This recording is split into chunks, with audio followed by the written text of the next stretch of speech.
Ahora son las 1:24 de la tarde y lo anunciado. Estamos con el señor Piero Corbeto, jefe de la OMPE, y con él analizamos las posibilidades de que las elecciones se den en medio de un brote de coronavirus. Obviamente, conociendo además la experiencia del señor Corbeto, ya se deben haber puesto en ese escenario. Señor Corbeto, ¿cómo está? Gracias por acompañarnos esta tarde en RPP. No, Patricia, RPP, muchísimas gracias por la inmensa oportunidad que nos brindas. Hemos visto ya algunas manifestaciones de especialistas, de médicos que advierten que en abril la ola de coronavirus podría estar muy alta y que eso pondría en peligro las elecciones. Sabemos de todos los cuidados que se están tomando y de toda la estrategia que ha desarrollado la OMPE para que no haya en la medida de lo posible aglomeraciones. Sin embargo, una cosa es cuando el coronavirus está medianamente controlado y no otra cosa podría ser si es que los contagios se disparan o estamos, vámonos, en los peores escenarios, en una cuarentena total. ¿Habría alguna posibilidad, aunque sea remota, de que las elecciones se posterguen? No, hasta este momento las elecciones van sí o sí el 11 de abril próximo. Nosotros venimos trabajando de una manera muy convencida, además de que esto va a ser así, y muy comprometida. Hemos venido trabajando desde el primer momento en coordinación con el Ministerio de Salud. Hemos dicho desde un primer momento que estas elecciones las hacíamos de la mano con el Ministerio de Salud. Es por eso que desde el 2 de noviembre tenemos 7 protocolos de seguridad en salud y prevención frente al COVID-19, en el interés de poder contar con todas las herramientas, las armas que nos permitan llevar a cabo con éxito las elecciones del Bicentenario.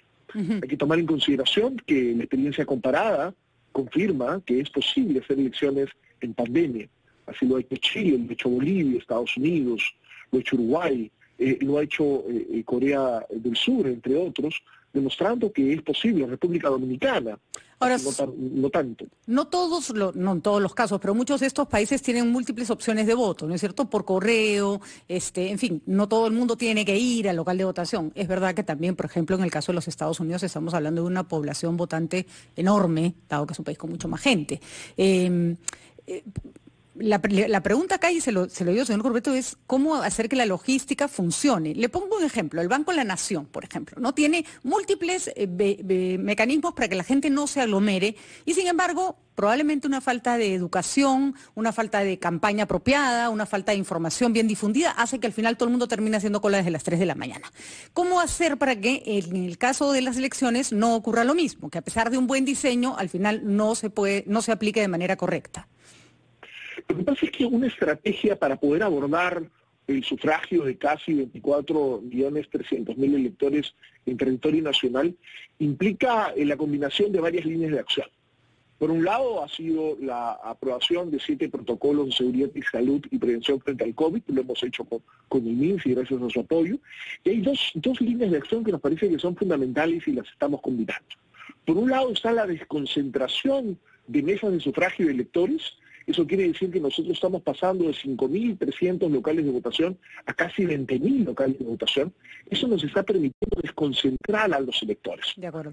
Porque tenemos un flujo de electores muy grande, ¿no? Son 24.300.000. Entonces nosotros hemos cambiado totalmente la estrategia. La estrategia era pocos locales con muchas mesas y muchos electores. Ahora nuestra estrategia es absolutamente diferente. Es muchos locales con pocas mesas y pocos electores.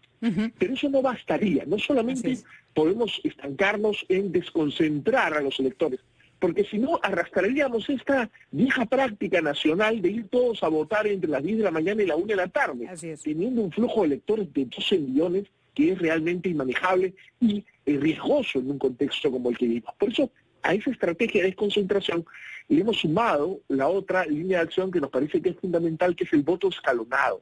Nosotros recomendamos, es una sugerencia, ir a votar según el último dígito de tu DNI. Estas 12 horas tenemos que sacarle provecho. Ya no es de 8 a 4, ahora es de 7 de la mañana a 7 de la noche.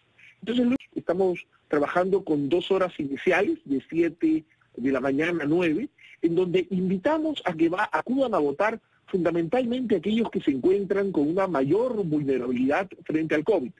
No hay posibilidad No hay posibilidad de que, por ejemplo, se exonere de votación en este caso a las personas mayores de 65 años, porque me parece que la fecha para que la persona ya pueda, para que el voto sea facultativo es a partir de los 70, pero la edad que se ha mantenido en el gobierno para casi todas las restricciones ha sido 65 años, ¿no? Ha habido un marco normativo que ha sido de reciente aprobación que elimina la posibilidad de que los ciudadanos adultos mayores estén como parte del pago de una multa por no asistir. Recuerda que tenemos una obligación. En el Perú no solamente es obligatorio, sino además se cobra una multa por no asistir. Por eso hay un marco legal que está facilitando ello. Nosotros y el Jurado Nacional de Elecciones estamos trabajando de la mano para poder dar las dispensas que se requieran, pero además estamos trabajando también para que los miembros de mesa no sean de ninguna manera mayores de 60, ¿no? Otorgándole pesos diferentes para que los más jóvenes sean aquellos que tengan la responsabilidad de administrar las mesas de sufragio. Señor Corbeto, estamos comprometidos con ello. Tenemos varias preguntas, le pedimos que se quede con nosotros para hacérselas después de la pausa, por favor. Vamos a una pausa y regresamos con Piero Corbeto, jefe de la OMPE. Son las 1:36 de la tarde, conversamos con el jefe de la OMPE, el señor Piero Corbeto, que nos ha informado que se están tomando en cuenta todas las precauciones para que las elecciones se hagan de manera segura y que no hay ninguna razón en este momento para decidir aplazarlas o posponerlas debido a que podrían darse, porque tampoco estamos seguros de eso, en medio de un brote fuerte de coronavirus.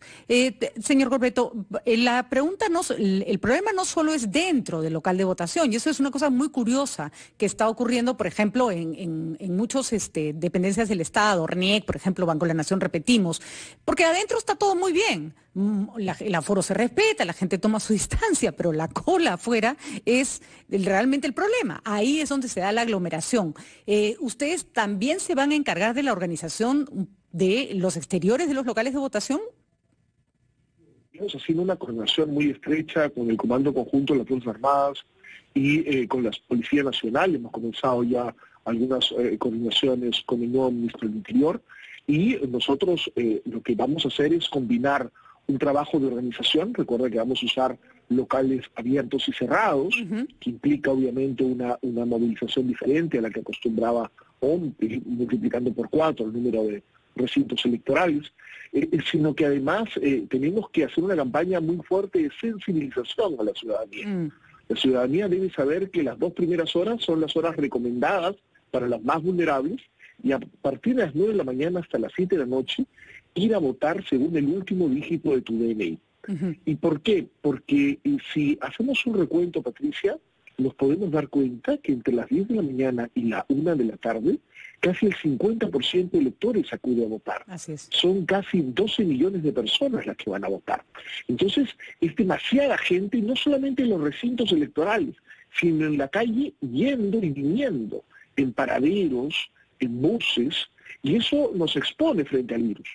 Nosotros lo que queremos es sugerir que los ciudadanos tomen conciencia de lo que queremos es no solamente organizar una buena elección, son las elecciones del Bicentenario, sino además cuidar su salud y reducir su contagio frente al COVID, su exposición frente al virus.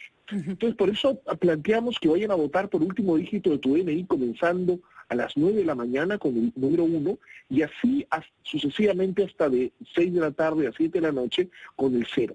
Eso nos podría llevar a, como máximo, tener en la calle a 2.4 millones de electores, distribuidos en 20.000 locales. Termina siendo un flujo de electores muy cómodo, tanto para la organización electoral, pero sobre todo para los ciudadanos y ciudadanas que acuden a las urnas a cumplir con su deber cívico.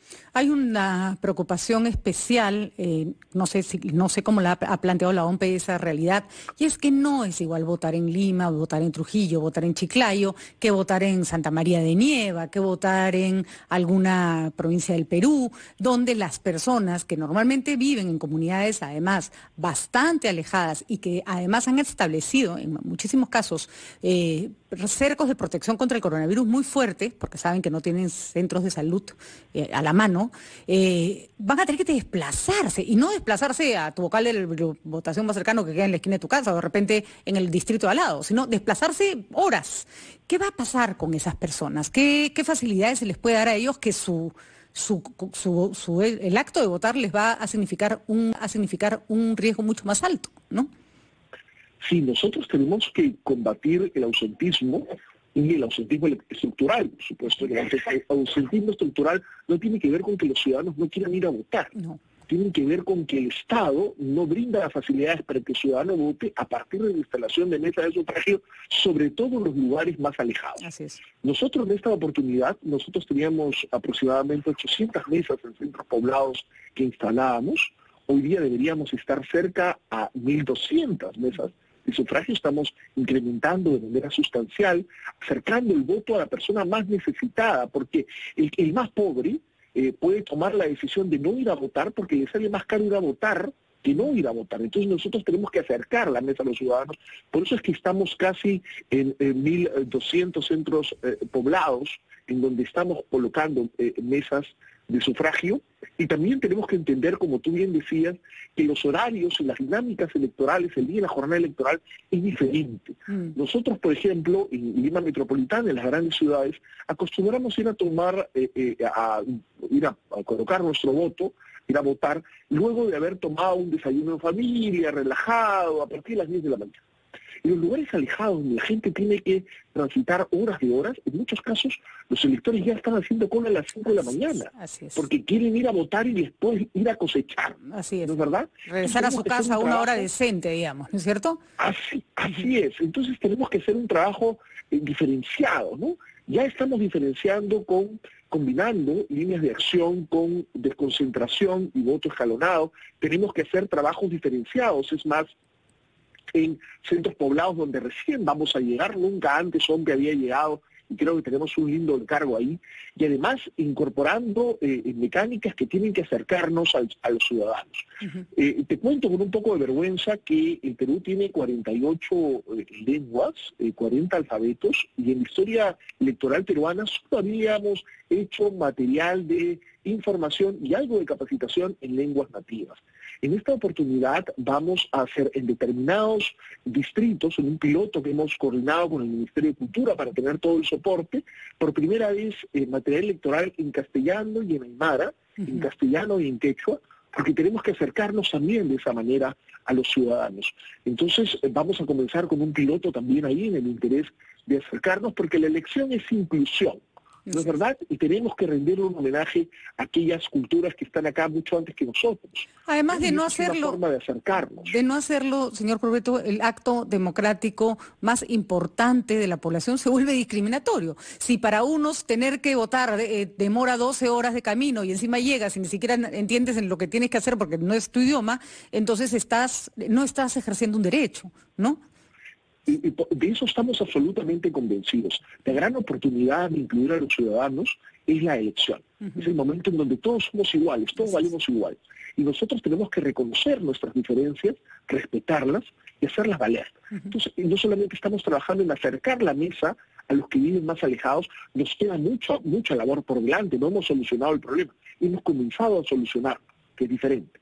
Y también el tema de comenzar a hacer material electoral en lengua nativa. Primero aymara y castellano y quechua y castellano, y progresivamente vamos a incorporar mayores espacios. Hoy día vamos a hacerlo solo en determinados distritos y provincias, y vamos a tratar de ir creciendo con ello, incorporando más lenguas, más espacios y obviamente acercando la mesa a los más necesitados. Esto no es un tema de si vas caminando, no, es un tema de si vas a gastar en avioneta, en deslizador, 4 o 5 horas caminando. El Estado tiene que llegar a los más pobres, que son los que viven más lejos, y en eso estamos absolutamente comprometidos, Patricia. Y finalmente, señor Corbeto, sabemos, no entendemos del todo, pero sabemos que no es labor de la OMPE, es labor del Jurado Nacional de Elecciones establecer las reglas de juego, pero es muy impresionante ver cómo la campaña empezó y uno dijo, ok, esto es peor que la campaña navideña, o sea, en cualquier momento, si las personas siguen acercándose para ver a sus candidatos, esto se va a convertir en el factor máximo de contagio en los primeros meses, en las primeras semanas electorales. ¿Cuál es la recomendación de la OMPE? ¿Qué cosa podemos hacer más allá de confiar en que los partidos políticos van a hacer lo que les toca y que, bueno, la policía también ha señalado el señor Deliche, el señor Elche, eso está muy bien, el ministro Elche, que la policía va a tratar a los candidatos como un ciudadano más, pero ¿qué cosa dicen las autoridades electorales sobre este tema? Bueno, solamente nos queda exhortar en la línea de lo que ya ha marcado el señor presidente del Jurado Nacional de Elecciones, el doctor Salas Arenas, invocar a los ciudadanos, a las ciudadanas y sobre todo a los candidatos y candidatas a cumplir la norma de manera estricta. Aquellos que quieren asumir la gran responsabilidad de liderar y conducir las políticas de Estado deben ser los primeros en poder cumplirlas. Entonces debemos invitar a cumplimiento estricto, ¿no? Que no se expongan, que no expongan a los ciudadanos, que no pongan a los periodistas, ¿no? Y que cumplamos todas las normas. Tenemos que lavarnos las manos, usar mascarilla, guardar el distanciamiento social. Eso es algo que todos tenemos que guardar y cuidar, porque los necesitamos sanos para que vayan a votar el 11 de abril, estimada Patricia. Así es, lo dice hoy día Fernando Tuesta en una columna del diario El Comercio. No hay forma de que uno llegue a un mercado, de que uno llegue a una plaza y por más que quiera, por más que el candidato ponga toda su voluntad al respecto, es inevitable que la gente se va a aglomerar y que las cosas no van a salir como quieren. Hay que cambiar la estrategia, ¿no es cierto? Sí, yo creo que ya hay algunos partidos que han comenzado a cambiar estrategias, eso es positivo, y es positivo que todos tomemos conciencia que estamos viviendo en una etapa muy crítica. Así es. Que puede agravarse en lo inmediato, y todos tenemos que dar lo mejor de nosotros para cuidarnos nosotros y para cuidar a los que más queremos. Y ahí el mejor vigilante es el ciudadano, que se publiciten, se viralicen las fotos de aquellos candidatos que no respetan los protocolos para que las personas se vayan formando su propio criterio de cuán responsable es esa persona que quiere dirigir el país, ¿no? Así que un llamado también al ciudadano responsable que no quiere pues que en cada campaña termine la mitad de la población contagiada. Señor Corbeto, tremendo reto que le espera en esta elección, qué manera de inaugurarse en el cargo, pero estamos seguros que vamos a salir airosos y que esta va a poder ser una fiesta democrática, la merecemos, además después de 5 años tan convulsos de ejercicio del poder en nuestro país. No, yo te agradezco mucho la oportunidad. Quiero decirte que desde el asiento donde me toca ocupar esta responsabilidad y desde la OMPE queremos transmitirle solo confianza al ciudadano. Estamos preparados para hacer bien las cosas, no les vamos a fallar. Estamos absolutamente seguros que estas elecciones del Bicentenario tienen que ser la gran oportunidad para que todos elijamos nuevos presidentes, nuevos vicepresidentes, nuevos congresistas, nuevos parlamentos andinos, y que a partir de ahora existe esta gran oportunidad de construir el nuevo país que necesitamos a partir del Bicentenario. Estén seguros que desde OMPE estamos haciendo todo lo posible para que tengan la garantía de que estamos en condiciones de conciliar el derecho constitucional al sufragio y el derecho a la salud pública. Que así sea, señor Corbeto. Muchísimas gracias. El Perú necesita saber que podemos hacer las cosas bien. Ya todo el día nos machacan que todo lo hacemos mal. Tenemos que convencernos que podemos hacer las cosas bien y las elecciones deberían ser un ejemplo. Muchísimas gracias al señor Piero Corbeto, jefe de la OMPE.